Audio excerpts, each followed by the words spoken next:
Hello, children. I hope you are doing well as you continue to learn and to study virtually while you are away from your classroom. So I am going to read to you today to help you continue to develop your love for reading. And I'm going to be reading this book to you, and it's called Little Mouse on the Prairie. This book is authored by Stephen Cosgrove, and it's illustrated by Robin James. So let's get started. Little Mouse on the Prairie.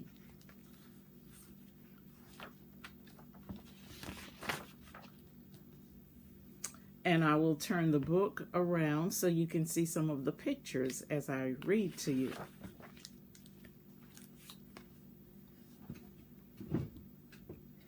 In a land of dewdrops and daydreams, near absolutely nothing at all, lived a whole bunch of mice.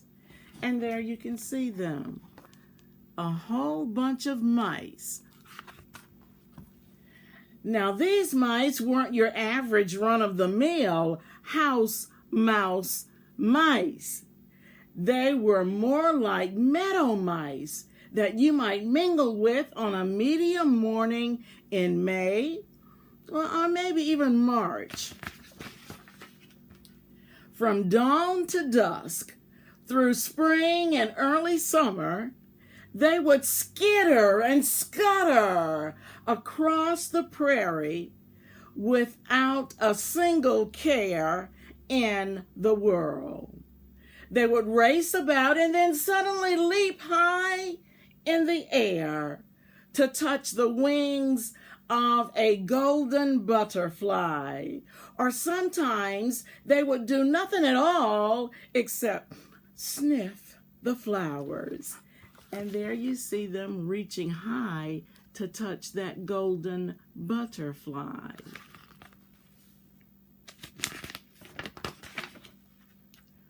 All the mice of the prairie went like this, except for one small mouse called Tweedledee. While the other mice were playing their silly games, Tweedledee, or as the other mice called her, Tweez, would work industriously, doing all sorts of tedious chores. And there you see her, right there.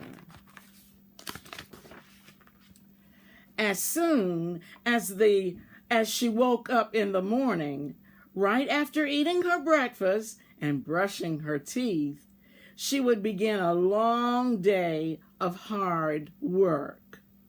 She would dash this way and that way, collecting twigs and branches and brambles with which to build her new home. There we see her right there.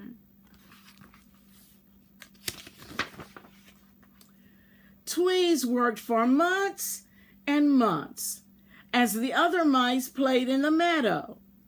If she wasn't working on her house, she would be off and about collecting nuts and berries and storing them away for the winter. She never stopped to play, but was always on the go, searching for this or that, and working. The only things she never did were smile or laugh. Tweez thought that smiling and laughing was a waste of time, and she barely had enough time to do her chores as it was. And there we see her collecting her berries to store away for the winter. The other mice of the meadow would stop their play just to watch Tweez work. They would laugh till they could laugh no more, watching her dash from place to place, searching for the perfect leaf or just a twig. Sometimes it was great fun for the other mice to see if they could get Tweez to smile. As she would race by, they would jump out in front of her, making faces that should have made a statue smile. She would always just shrug her shoulders and say, "Silly mouse, I have no time to smile, for winter is coming, and I have to do the work." Then she would move quickly on her grumbly way, and we can see her there talking to the other mice. One day, the mice ran out of fun things to do. They sat in the meadow and thought and thought and thought, hoping to find some new game to play. "I know what we can do," said one of the mice brightly. "Let's play a joke on that old grumpy mouse, Tweedledee." He hurriedly whispered his plan to the other mice. They all giggled in delight and set off in a million directions to gather what they needed for their wonderful joke. From every flower in the meadow, they picked all the pollen that their little arms could hold. Then they carefully placed the pollen high in the branches of a tree that spread over the path that she took every day to and from the meadow. When everything was in its place, the mice hid at the base of the tree, giggling as they waited for Tweedledee. And there we see them at the bottom of that tree, waiting for her to come by. And then we see all that pollen that they put in the tree to play this game on Tweez.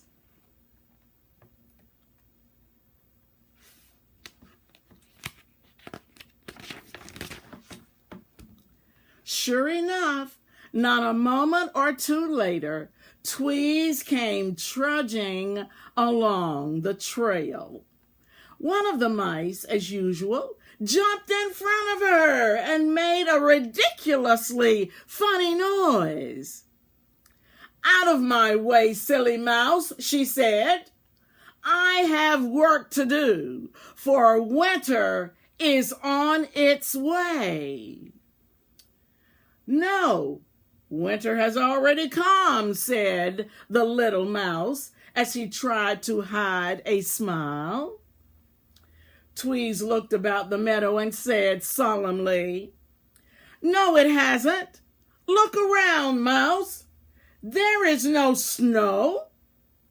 With that, the other mice shook the tree, causing all of the pollen to fall on top of poor Tweedledee, like snowfall in December. They all laughed and laughed, but she just glared and said, "Mark your words, mark my words.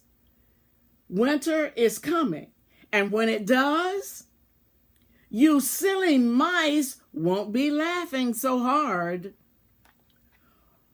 "Old grouch," they chanted as she moved on her way. "She doesn't know what she's talking about." Then they began rolling and playing in the pollen. There we see them playing in that pollen.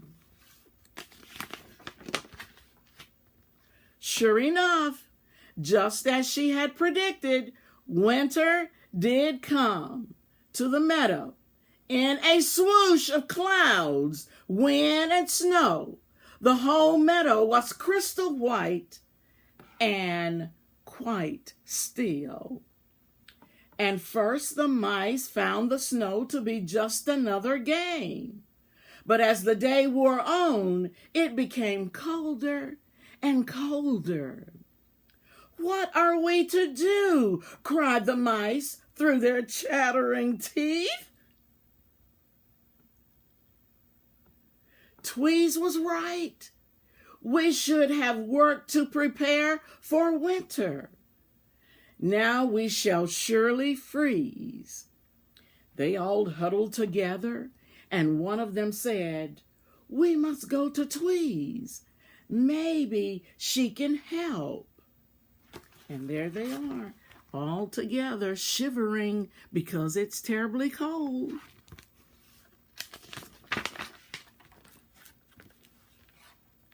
All the meadow mice made their way through the smalling snow to Tweez's house on the far side of the meadow.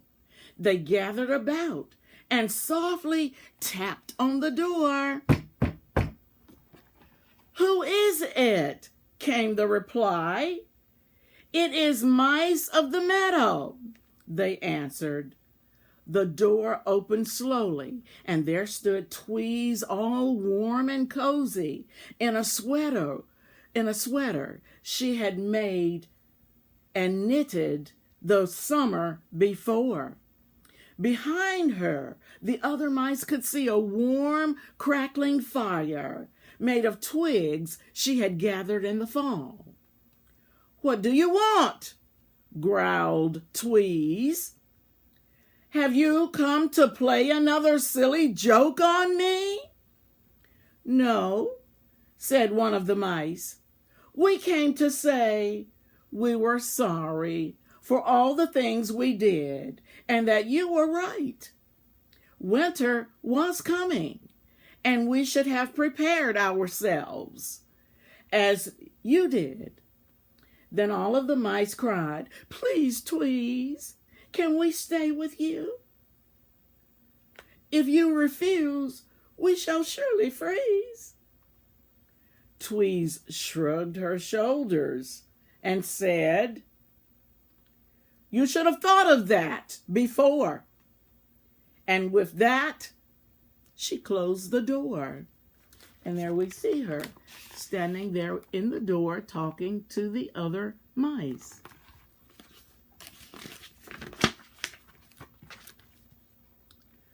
Tweez busied herself, stoking the fire and cleaning house.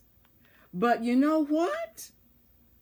Never in her life had she ever smiled, nor had she been happy. In fact, she was very, very lonely. She tried to keep busy, but day after day, all she could think about was those poor freezing mice somewhere out in the snow-covered meadow. Finally, she could stand it no more, and after putting on her winter coat and mittens, she set out to find the mice. For you see, Tweez had a plan, a very happy plan. And there she is, right there. Let's see what her plan is. After searching for many hours, she finally found them huddled in a snowbank beneath a scraggly bush. And there we see them all huddled up, trying to keep warm, and there's Tweez right there. With a frozen tear in her eye, she told them her plan. "Fellow mice," she began, "through the summer I worked as you played, preparing for winter. Many times I wanted to join you, but I didn't know how. If you will teach me how to have fun, I will teach you how to spin and weave, and I will share my home with you." The mice quickly agreed, and they all set off for the warmth of Tweezy's home. And there we see them there again, freezing. They're going to go home with Tweez. What a merry time they had. Tweez taught them to weave and sew, and they taught her to laugh and sing. And once or twice, for no reason at all, Tweezledee would smile a happy smile. And there we see them enjoying the warmth of Tweezy's house. See them there before the fire and see how he's just being nice and comfortable. So when you're hard at work or working hard at play, remember Tweezle's laughter on that crystal winter day. The end.